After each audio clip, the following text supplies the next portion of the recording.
Weewaawo nkwaniriza nnyo ekiro kyali ku mawulire agatali ku nfufu era nkwebaza n'egyosinziira okutulaba. Tulina amawulire mangi getukuŋŋaanyiza okuva mu bitundu by'eggwanga ebyenjawulo omuli n'okutambuza ekkubo ly'omusaalaba. Nze Shafa Bakatamale katulabe ebikulu nga katuuseeko owejjefu. Abakkiriza mu Kristo batambuza ekkubo ly'omusaalaba nga beefumiitiriza okubonaabona Yesu kwe yayitamu.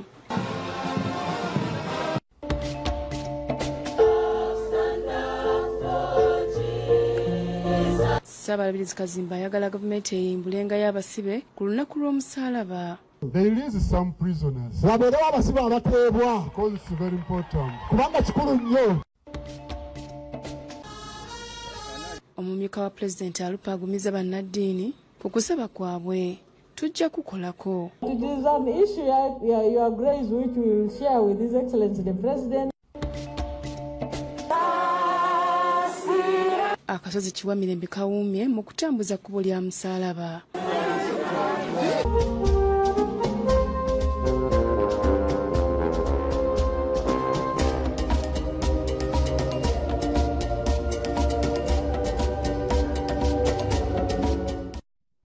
Agakiro kyali gatandikidde ku Lutikko e Lubaga. Abakristo mu bitundu by'enjawulo batambuza kkubo lya musaalaba ng'akabonero ak'okwefumiitiriza okubonaabona Yesu kwe yayitamu nga tannakomererwa ku musaalaba. Ku Lutikko e Lubaga okutambuza omusaalaba kukulembeddwa mu Ssaabasumba w'essaza ekkulu erya Kampala, Dr. Paul Semwogerere. Abakristo okuva mu bitundu by'eggwanga ebitali bimu oba bukeereza nkokola okugenda ku Lutikko e Lubaga okwetaba mu kutambuza kkubo ly'omusaalaba eritambulidde ku mulamwa ogugamba nti Omukama baamuzuukusa ne bamukaabira nti jangu otutaase kuba tuggwaawo. Okutambuza kkubo lya musaalaba kwetabiddwako Minisita omubeezi owa Kampala Kabuye Kyofa Togabye, abaka ba Paalamenti okuli owa Lubaga South Aloysius Mukasa, Joseph Sewungu owa Kalungu West, Engineer Ronald Nsubuga Balimwezi owa Nakawa East, Alan Sewanya n'owa Makindye West, nga Ssaabasumba w'essaza ekkulu erya Kampala Paul Semwogerere yakulembeddemu. Ssaabasumba Semwogerere yeebazizza Abakristo olw'okujjumbira enteekateeka eno era abasabye okwefumiitiriza ku bulumi Yesu bwe yayitamu bezze bujja nga bakola ebyongera okutukuza enneema zaabwe. Ekisanyusa nti bangi twagala okusibwa ku musaalaba okutuukira eri nga bangi bafuna omukisa. Nakyo kirungi okulaba nga tukyongera okwetaba n'ekikomusaalaba ga Mukama waffe Yesu Kristo. Agamba nti olunaku luno lujjudde mu kiseera nga kumpi ensi yonna ejjudde ebikolwa ebitali bya buntu omuli abamu okugibwako eddembe lyabwe. N'asaba abantu okwebuulirira ku bukulu bw'olunaku luno. Ebyo essaala yakwebuulirira tuzuukire ebikyamu ebyo ebingi tubireke mu ntaala nga Kristo bwe yakola. Oluvannyuma akulembeddemu okutambuza omusaalaba nga batandikidde ku Lutikko ne boolekera wakati mu kuyimba ennyimba ezitendereza omutonzi.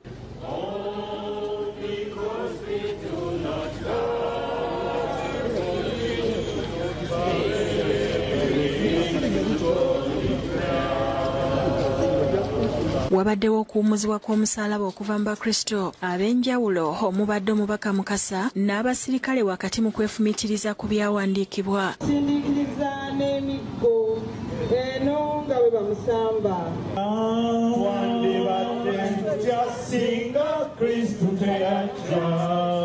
Ku nguudo ezimu kwe bayise ebyentambula bisanyaladde era abasirikale balabiddwako nga bakola butaweera. Oluvannyuma bawunzikidde ku kisaawe kya Old Kampala ewategekeddwa okusaba okwawamu.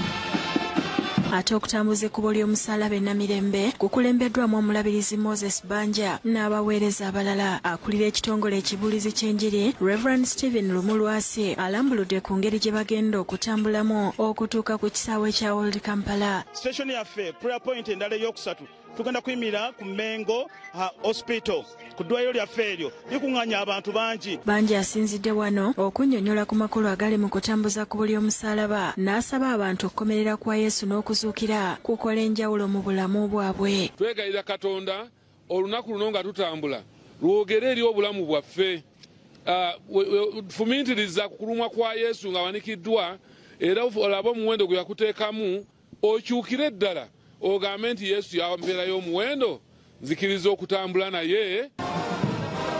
Oluvannyuma batambudde nga beetisse emisalaba okuva e Namirembe okuyita ku Balintuma nga basabiddeko n'abaana abaliko obulemu nga wano wabaddewo okusaba n'okwebaza. Mukama Katonda ffe omulungi otubeere wamu ne bonna abaddukanya ekifo kino n'abaana abaleetebwamu okulabibwa nga bajjanjabwa. Mukama Katonda ffe omulungi n'okuyigirizibwa kwonna obabeere okutegeera. Beeyongeddeyo ne basabira ku balwadde n'okwebaza olw'abawonye okusaka abazaaliddwa ku ddwaliro e Mengo. Kyakwagaza gwali wano kwe kukkiriza ye okubeera omulokozi wo. Oluvudde wano bayingidde maka g'abaana abataliiko mwasirize agasanyu Babies Home okusabira ku mabujje agakumibwa mu kifo kino. Abamu ku bakristaayo boogedde engeri gye bategeera olunaku luno. Olunaku olwaleero tujjukira okufa kwa Mukama ffe Yesu Kristo kwe yatufiirira n'afiirira ebibi byaffe. Naye naffe bamakanika bingi bye tulaba bigenda mu maaso mu ggwanga kuba bingi ebyeteega okukyusa mu ggwanga. Essaawa naffe twenyigire mu bintu ebikyusa eggwanga. Oluvudde wano beeyongeddeyo okuyita ku bitaala ewa Bakule okutuuka ku kisaawe ky'e Kampala Mukadde awategekeddwa okusaba okwawamu. Ku All Saints omulabirizi omubeezi owa Kampala Frederick Jackson Balwa yakulembeddemu okutambuza ekkubo ly'omusalaba ng'akiikidde Ssaabalabirizi Samuel Stephen Kazimba Mugalo. Bishop Barra ategeezezza nti kye batunuulidde kwe kulaba nga Yesu akyusa embeera z'abantu mu ggwanga. Tuzzibwa bujja mu bulamu bwaffe, mu kukkiriza kwaffe, mu kutambula kwaffe ne Katonda, naye ate kituwa n'essuubi nti oyo eyazuukira mu bafu asobola okuzza obujja embeera yonna. Oluvudde ku lukiiko bagenze bayimirira mu bifo eby'enjawulo nga bwe babuulira abantu enjiri ey'essuubi. Every one of us must bear the cross and follow Jesus because he is the only way, he is the only truth, and he is the only life.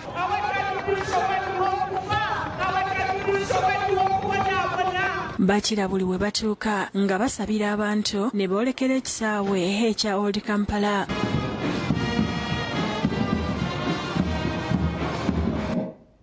Batushali mu kkubo lya musalaba oluvannyuma lw'okutambuza ku by'omusalaba abakkiriza mu Kristo bakuŋŋaanidde ku kisaawe ekya Old Kampala mu kusaba okwamu nga Ssaabalabirizi Dr. Samuel Stephen Kazimba Mugalo yakulembeddemu. Ono asabye abantu obutaguka mu kukkiriza era babeere banywevu n'ennyamira olw'ebikolwa eby'obuli bw'enguzi ebifuuse baana baliwo mu ggwanga.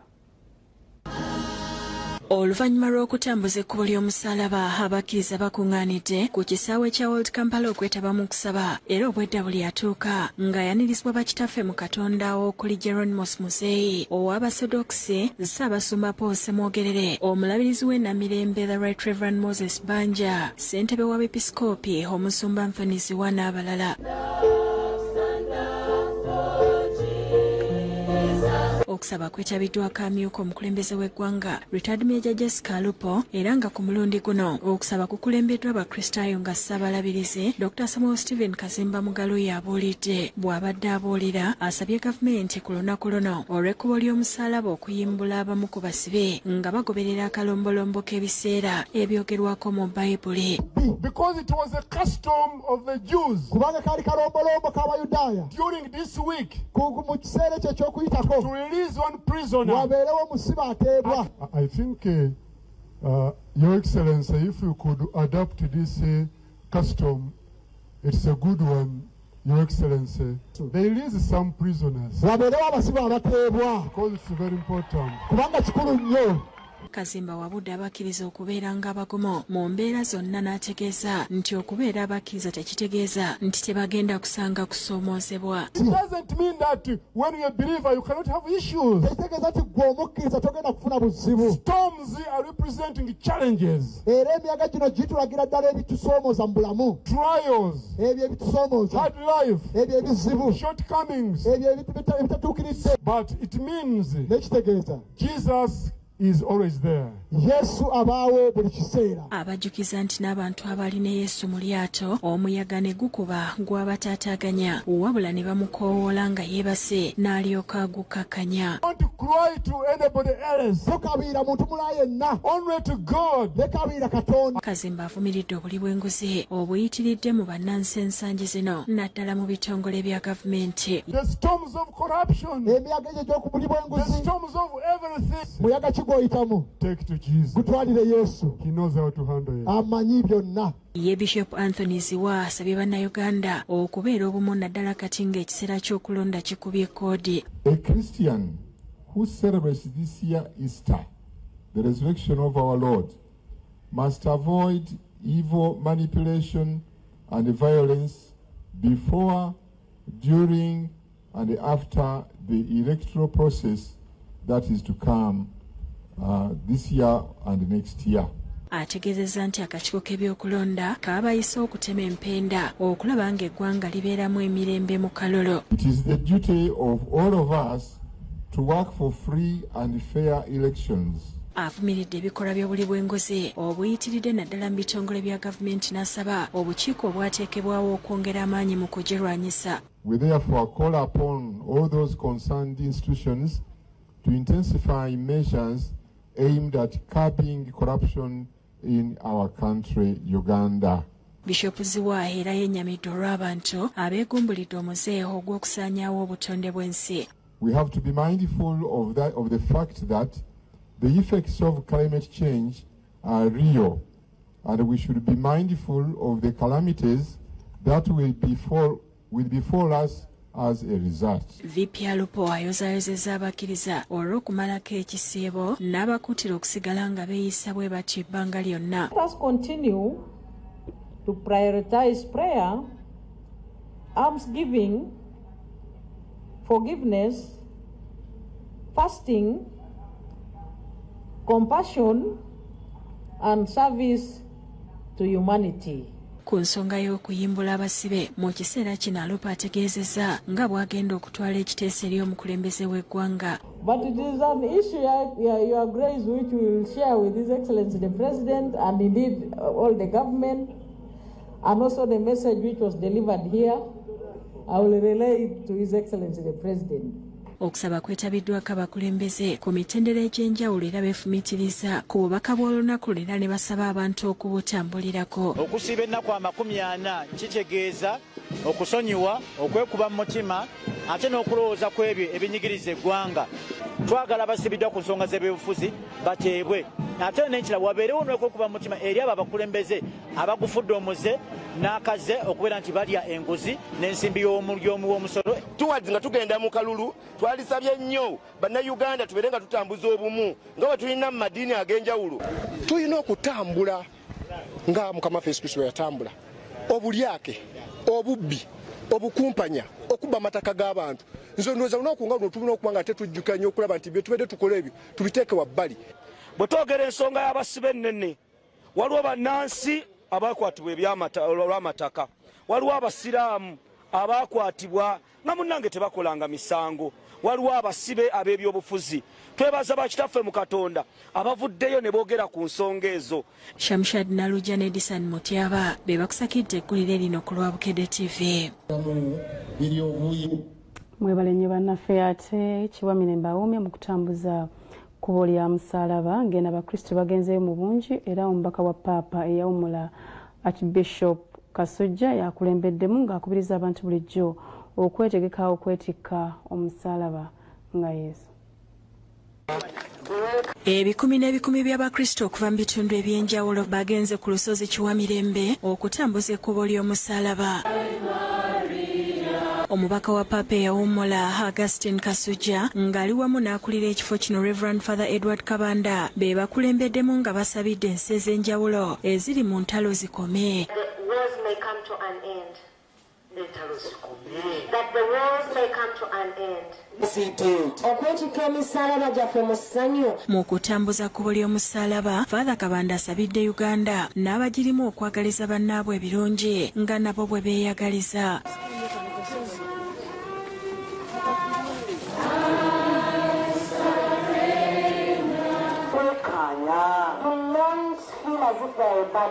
oluvannyuma bakuŋŋaanidde mu kibangirizi ky'ekifo kino mu kusaba n'okugulumiza omusaalaba nga Archbishop Kasujja yeebazizza abantu olw'okujja mu bungi bwe batyo okulamaga n'olw'okwewaayo.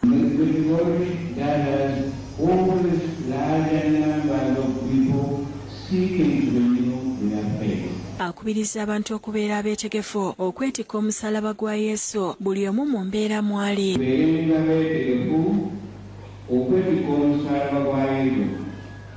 Let us always be ready to carry the cross of Jesus. Asabye abantu okussa ekitibwa mu bazadde ng'awa ekyokulabirako ekya Maama Bikira Maria.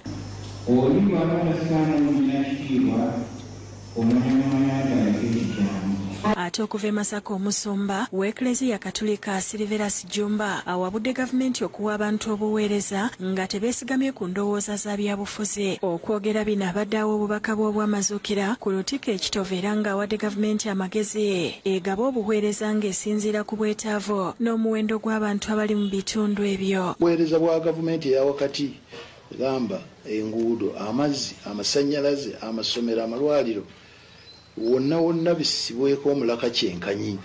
Nze ndowooza buli munnayuganda muwi wa musolo era n'olwekyo abeera ne entitlement okugabana ku keeki y'eggwanga. Yeekookodde ekyabalonze okufuula abeesimbyewo bizinensi nga babasaba ensimbi olutatadde kiyinza okubaviirako okusuba obuweereza obulungi. Abantu baleme kulinda budde buno oba kampeyini nga babufuula bizinensi. Kijja kutulemesa okufuna abakulembeze abalungi kyokka n'abo be tunaaba tufunye bajja kgenda omutima gubennyise. Oluvannyuma akulembeddemu Abakristo omubadde bannabyabufuzi bannaddiini n'abalala okutambuza ekkubo ly'omusaalaba okuva mu nnyendo okutuuka ku lutikko ekitovu.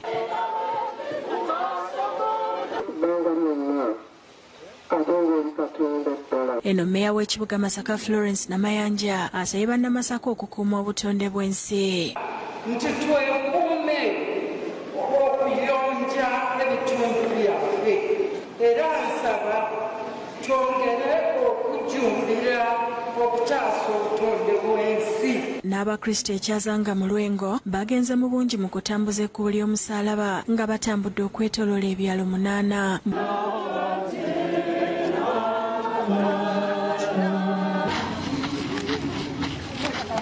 Bwana mukulu w'ekigo kya St Jude kyazanga Reverend Father Mbaga Tuzinde asabye Abakristo okumanya amakulu ag'okutambuza ekkubo ly'omusaalaba kuba tekuba kwejalabya naye kabonero ka buwanguzi. Yanyaffe atutegeeza ekisinga olukulu olugulumiza omusaalaba awali akabonero ak'obuwanguzi. Eyeetisse omusaalaba Kasule Junior Mugaga atendereza nnyo Yesu olw'obumalirivu bwe yalina n'atufiiririra.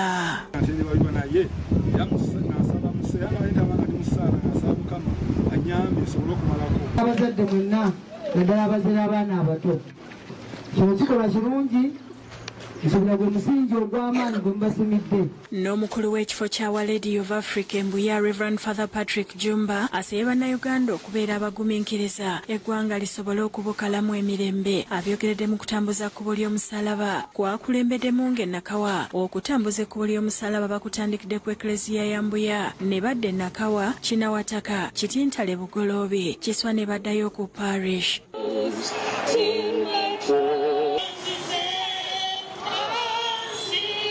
Obwedda batambula basabira eggwanga n'ensonga ez'enjawulo okusaako okwefumitiriza ku mbeera Yesu gye yayitamu ng'agenda okukomererwa. Tujjukiza nti mu kugoberera Omukama mulimu era ebitufaananira ng'emisaalaba, ebisirituko, mulimu okugwa naye era tuyimuka era netusobola okutambuza kkubo lya musaalaba kwetabiddwako Abakristo bangi ddala nga bakulembeddwa Moses Mugisha Okwera era yeebazizza abajjumbidde. Twongere okwagala famire zaffe ate n'okwagala bannayiba baffe mu kiseera nga kino eky'okuba mu kisiibo. N'okuva e Luweero omusumba w'essaza lya Kasana Luweero Bishop Lawrence Mukasa alaze okwennyamira olw'omuwendo gw'abavubuka abangi abali mu makomera nga bawera ennemba n'emisango egy'okukabasanya abaana. Okwogera bino abadde akulembeddemu okutambuza kkubo lya Musaalaba ng'ali wamu n'omulabirizi w'e Luweero Bishop Wilson Kiseka era nga batambulidde ku mulamwa ogugamba nti kola bulungi nga bw'oyagala banno bakukolere. Otandikisa kulanekaani ekiri ebigenda walenyo enkomera okukomera tusabe Katonda nawe bwemulidde obulungi olwaleero ensonga zino tuzirowoozeeko ne Yesu. Beetolodde ebitundu ebyenjawulo e Luweero nga bali wamu n'abakulembeze. Bishop Kiseka asabye abantu okutuukiriza akabonero k'omusaalaba kuba mwe muli essuubi lyabwe. Kabonero tekalaga makulu eri abo abaavu naye abo abakkiriza emaanyi gaffe. Kale tukyagenda maaso n'amawulire agataliiko nfufu nsabukkiza tusooke tuwummulemu tukyalina amawulire amalala mangi tavaawo. Linda ne bino mu gataliiko nfuufu. Abeetima batemyetemye omukubi w'ebifaananyi ne bamutta lwa ttaka. Poliisi ekutte basatu. Ekika ky'omu gataliiko nfuufu. Smoothen and protect your baby's skin with 5 new gentle formulations. Available in all supermarkets near you. Move It Baby Jelly. All day confidence. Era sebo akabbiro k'ekika kyaffe oba omubala gw'ekika kyaffe guvuga bampa omuggo newerekeze mu kyambadde mulimu engo.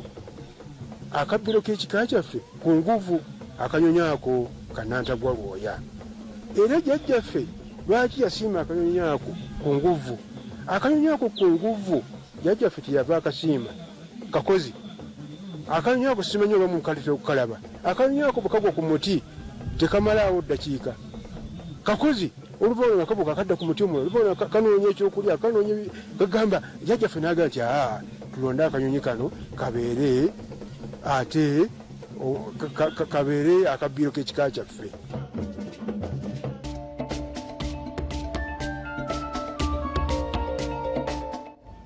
Webale nnyo munnaffe akyekuumidde ku Bugere TV tukyagenda mu maaso n'amawulire agataliiko nfufu era ekitundu kyaffe kino tukiguddewo n'abakristo mu bitundu eby'ejjinja naye batambuze ku buli omusaalaba era nga bakulembeddwa mu Reverend Father Dennis Ngobi ow'ekigo kya Our Lady of Assumption ewalukuba. Abakristo b'ejjinja wakati mu kambuze ku buli omusaalaba balaze bennyini ebyawandiikibwa mu Bayibuli ku ngeri Yesu gye yakwatibwamu n'atulugunyizibwa n'oluvannyuma n'akomererwa ku musaalaba. Batambudde okuva ku Mother Kevin okutuuka ku ssomero ly'Amasisi bakomeredde akozenga Yesu ku musaalaba. Richard Mbaziro mu kisibo ekitundu ky'ewalukuba asibye abantu bonna okwongera okweyisa obulungi nga babadde mu kisiibo. Tulowooza nti mu kisiibo kino tugenda kungula bingi mu kwerekereza mu kwewaayo mwe muli obuwanguzi bwa Kristo. Eyo ye gwe musingi ogw'obukristo obukatoliki bwe tutambulira. Ate Reverend Father Dennis Ngobi asabye abakristo okozesa olunaku luno ab'okwetikka emisaala gyabwe n'okudduukirira abali mu bwetaavu. Tukubirizibwa ffena bulidde okubeeranga emisalaba gyaffe okunoonyereza Yesu n'obutabona banaife ng'emisalaba ayo okubona nga tubayamba. N'abakristo b'erugazi nabatambuze ku buli omusaalaba nga bakulembeddwa mu vika gyeno Richard Kayondo ne bwana mukolo wa Lugazi Cathedral Reverend Father Ignatius Kibowa.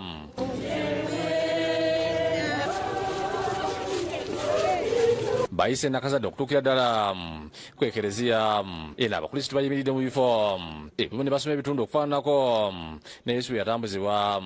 Ne bassa wansi omusaalaba Yesu n'agukalamirako nga tanyiiga kubanga yali alumwa omwoyo gw'okutufiirira amangu. Batuse ku ekereziya era bwana mukolo wayogedde ku kibali n'abeebaza olw'okutuukiriza akalombolombo kano. Sande okusoma kwaffe kwe kwa bulijjo ssaawa 1:30 ate ne ku ssaawa 4 n'abakkiriza mu kibuga ky'emukono bajjubidde okutambuza ekkulu ly'omusalaba. Father Benedict Mugira Chaplain avuka abakatoliki mu Uganda yakulembeddemu abakatoliki ate abakristaayo bakulembeddemu Reverend Kanone Geoffrey Kagoyo omusumba w'obusumba bwa St. Dunstan mu Sabadinkulu b'e Nasoote batambudde okuva wantu ne bagenda ku St. Dunstan ne beetolola ne bayita mu katale k'ekame omupakula ne boolekera okutuuka ku Kereziya St. Paul gye bafundikidde.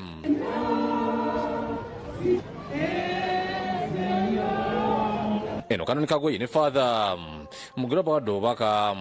Obubbi okyabulina noddayo ng'obwenzi bukyali mu ggwe kati njagala oŋambire munno nti bw'obanga ebyo tebigenda kukyuka mu ggwe otambulidde bwereere. Ebibuuzo Katonda byagenda otubuuza tebijja kubeeramu nti wali wa ddiini ki wali okola ki naye ajja tugamba nti bwe nnali nga siina kyakulya wambe ekyokukola ki. Begaddwako mubaka omukono municipality Betty Nambosi naye ng'aliko byayogedde.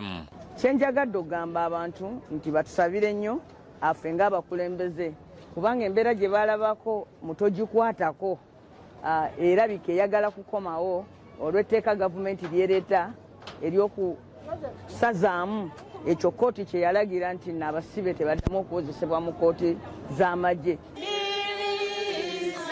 Eyo empiju kanisa St. James katabo obusumba bw'ekamengo batambuza ekkulu ly'omusalaba nga bakulembeddwa omusumba obusumba buno Reverend Edison Masiko n'omubuulizi Lydia Nakusanyo.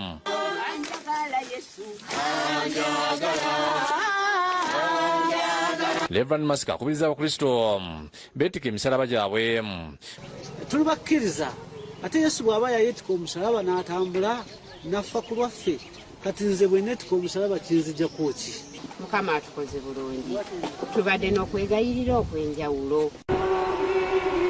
Begutebego badde neerukanga ebikumi ku ya Kristo nga bakulembeddwa mu Reverend Father Henry Kiganda okuva ku St. Jude batambuza ekkubo ly'omusalaba. Abasirikale ne bakoze butaweera okuggala enguudo okusobozesa abakristo okutambula. Begattiddwako omwabuzi wa pulezidenti Vincent Bamulanga Kisempijja ng'ategeeza nti kiseera kino kikulu nnyo abantu okuba abeetoowaze. Tuddizaayo ddala mukakkamu buwulize bwetaagisa mu kaseera akazibu. N'abakristo mu bitundu by'ekagadi batambuza ekkubo ly'omusalaba. Wano Viika w'ekagadi Peter Kaberenge n'abakristo beegasse ku bakristaayo mu kanisa St. Luke okutambulira awamu. Bakomekeza ku Kereziya St. Mary's Catholic Church ne basaba abantu okuvumitiriza kubonaabona Yesu kwe yayitamu. Omuhanda gw'omusalaba gutuwijjukya amabone gutuwijjukya the experience that Jesus Christ went through. DBC wakati Kenneth akampulira asaba abakristo okuba obulindaala mu nnaku zino ez'amazuukira. Of course, safety of animal, of cattle is going to increase. Bwekutyo obwadde ku Kereziya St. Baka tuzinde kiwatule nga nabo batambuze ku buli omusalaba bakulembeddwa mu Father Victor Mugabe ng'obudde bwe batuuka basaba. Era twenenyeza ne tusaba Katonda notaddamu kukikola mulundi mulala. Twebaza Mukama olw'okuba nga tutambudde bulungi. Kale ensonga z'okutambuza ekkubo ly'omusalaba nga tuzitadde ebbali abatuuze ku kyalo Kisiita mu ggombolola y'e Bugembe mu disitulikiti ey'Ekikuube baguddemu ekyeka nga omutuuze munnaabwe ate ng'abadde mukubibwa bifaananyi bwattiddwa olw'enkaayana z'ettaka lya famire. Okuttibwa ono abadde agenze kutaawulula lutalo oluvannyuma lw'Abakanyama okuyibwa ku ttaka lya famire nga bano be bamutemeeteme. Atiddwa ya Augustine Tulyamureba ow'emyaka 50 nga abadde mukubi wa bifaananyi ku kyalo Kisiita mu ggombolola y'e Bugambe mu disitulikiti ey'Ekikuube era nga kigambibwa nti kivudde ku nkaayana za ttaka. Tulyamureba afiiridde ku ddwalo lya Edipa mu kibuga Hoima oluvannyuma lw'okutemebwatemebwa Bakanyama abalumbye ettaka lya muganda we James Ngabirano nga lino liriko enkaayana wakati w'abannyina bwe bazaalibwa mu kitaabwe Evaristo Kanaburenge nga bagamba muganda waabwe n'ayagala kuliba bako tandika kulwanagana na family na bagenzi bawe. So mu kulwanagana okwo kikugambibwa ng'omugenzi Augustine asoge kuba n'ateerebwa kandi yayitibwa. Anderson aliganyira omu ku baana b'omugenzi agamba nti ku ssaawa 3 ez'ekiro ku Lwokuna emmotoka 3 zaayiye bakanyama basukka mu 10 ku ttaka lya kitaawe Omutonga Birwano gwe baasibye olw'enkayana z'ettaka. Akiwamugenda henyini ha ground kurora emmotoka ezo zigenzera ekora yoke ha ground henyini mu kisaka. Tukiyoga twasanga ababiri bari abayirukire bataliyo ali muomu ali mu motoka omu kuba kugamba oseye emmotoka 3 hamwe n'abantu 12 n'okugenda iguru bayina ebiso kyonka aliwo omu bakwasire ali ha polisi ati mu kulwanagana anko wange omu bamutema ekiso ha mutwe yayiruka yafuna epikipiki nikwakoleke agende mu irwara yejanjabi. Bamudusiza mu ddwaliro lya Edipa Medical Center gye yafiiridde olw'okuvaamu omusaayi omungi. Banjega kiliniki y'omwaitweko mukyalo bamusiba kutangira omusaayi koraki kurubata. Harriet Kobusinje mukyala wa Ngabirano agamba nti kitaabwe Evaristo Kanaburenge ettaka yalikwasa Ngabirano emyaka 3 egiyise kyokka nti enkayana zaatandika mu 2024 bwe baatandika enteekateeka ez'okufuna ekyapa mu gavumenti mu ntegeka ya Systematic Land Adjudication Certification. Ettaka eryo likaba iyise yali mu myaka 3 ali mu hayire tukafunaga complain yona abyapa bya president yasindikire baje batwereze mu kyakya nibyo byayimukize. Obusinja agamba nti ne mu wiiki eno Ngabirano bamusibye era kati ali mu kkomera ekiryanteete kyokka nti bagezezaako okuddukira mu ofiisi ez'enjawulo ne batafuna kuyambibwa. Bamutwala kuti omuzi yatugamba state camp sanga liga kabiri kubasindika prison abasindikira prison bigarukirire kibimanye nibyo bine biziho mu kiro. Christopher Nkalo kansala w'ekitondo Kyebugambe era nga ye speaker wa district ey'ekikuba agamba nti ensonga za famire eno bazituddemu enfunda eziwera ne zibayinga. Zimanyaho nka LC2 kandi yasobola kuba nekora encwamu yayo. Then ensonga zino tibamatira bagenda mu Justice Center still nayo yasobola kuba nekora encwamu yayo. Nendo bamazire tulina project ya Slack okuba tukantugaba ebyapa bagenda mu office ya RDC nawe yasobola kuba nakora nagaidinga nk'oku kwotezi nanka abikulembeza abandi nk'oku baikende bagaidinga but still tikiyamara. Omwogezi wa poliisi mu bendobendo lya Mutanzige Julius Allan Hakiza ategeezezza nti bakutte abantu 3 ku byekuusa ku ttemu lino. Ambrose Niwagaba Katoto yakusakidde eggulire lino ku Rabukedde TV.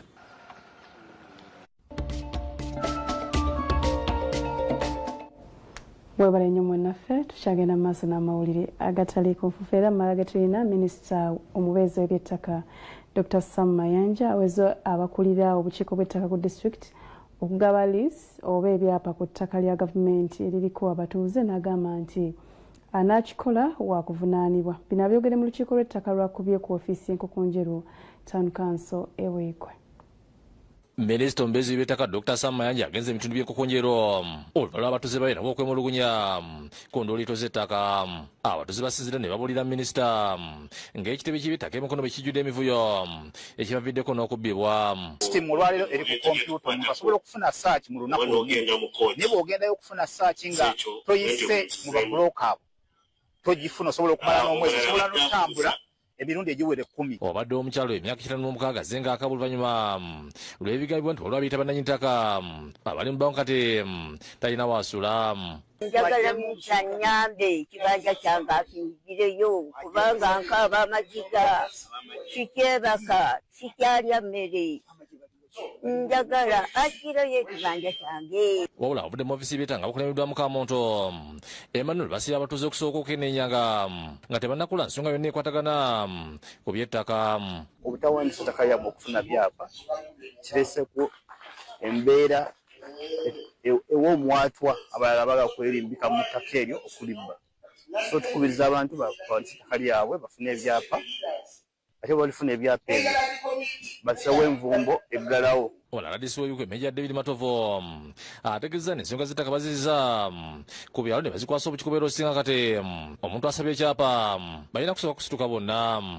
So saagala chairman akola endagaano ng'emusiŋŋaanye mu katale kokonjeru nagamba nteekebwa buyimaze bulungi ayagala okusayininga tayagala kusayininga atubye omugagga katukoze tutya sitaafu yongerera naye kakati yombako wa bikwe South Dr. Lulumi Bayigasabye minisita Mayanja gavumenti okuteeka obubonero obw'enjawulo obwawula ku byapa ebifulumizi by'ebitoofu ku by'ekyopole.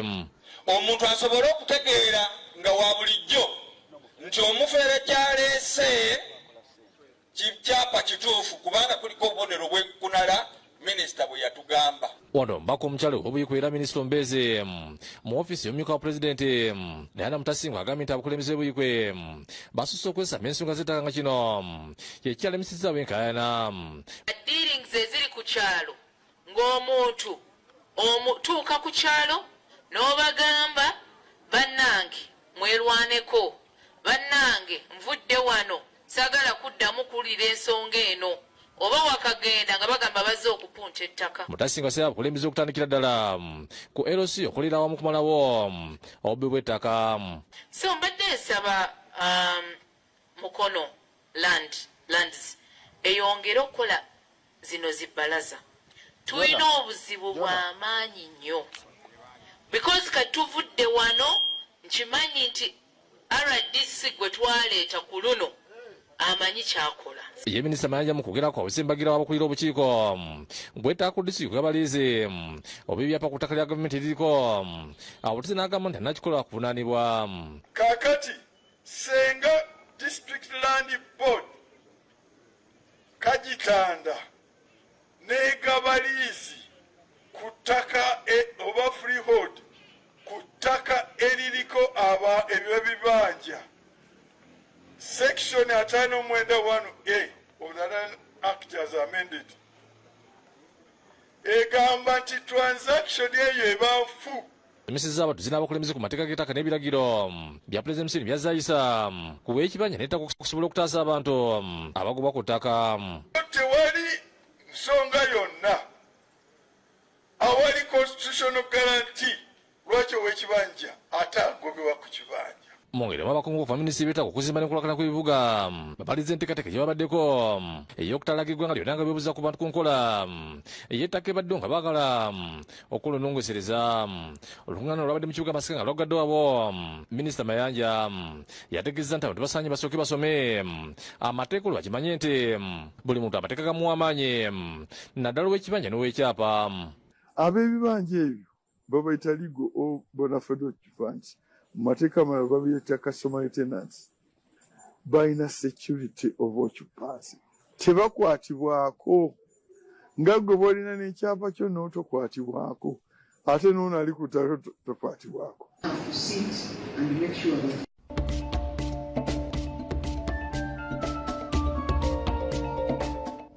Malage tulina akawungeezi ka leero abasiraamu abawakanya Mufti Sheikh Shaban Ramadan Mubajje basabye abasiraamu abali mu bifo by'obukulembeze okukomya okuwandiisa abakuumaddembe ate ne batulugunya abasiraamu bannaabwe. Bano babadde mu kusaala swala ya Juma ku Masjid Jamia Bakuli.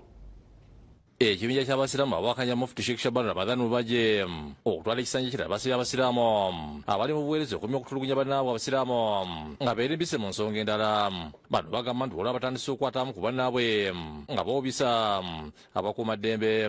Bakuwadde ne kapisito wano olimbalimba abantu mudi w'amaanyi tolina kyoli. Okusinziira ku ssaabakunzi w'ekibinja kino Agisamakula Sirimaani bamaze okutula n'abakuumaddembe ne bakkaanya obutaddamu kubisibwa abantu batulugunye abalala. Babikoze bo ng'abaki ng'abantu kubanga oli yagenda n'alimba leero nkedde mu counter terrorism ku makya kyovula abantu sereeti ekibuli nga njagala kumanya ki ekigenda mu maaso. Ye Sheikh Siraji Mudde nga yakulembedde mu kutuba asaba abasiraamu ddala balina bakomye okutwala ensonga z'obusiraamu ng'ezitabakwatako.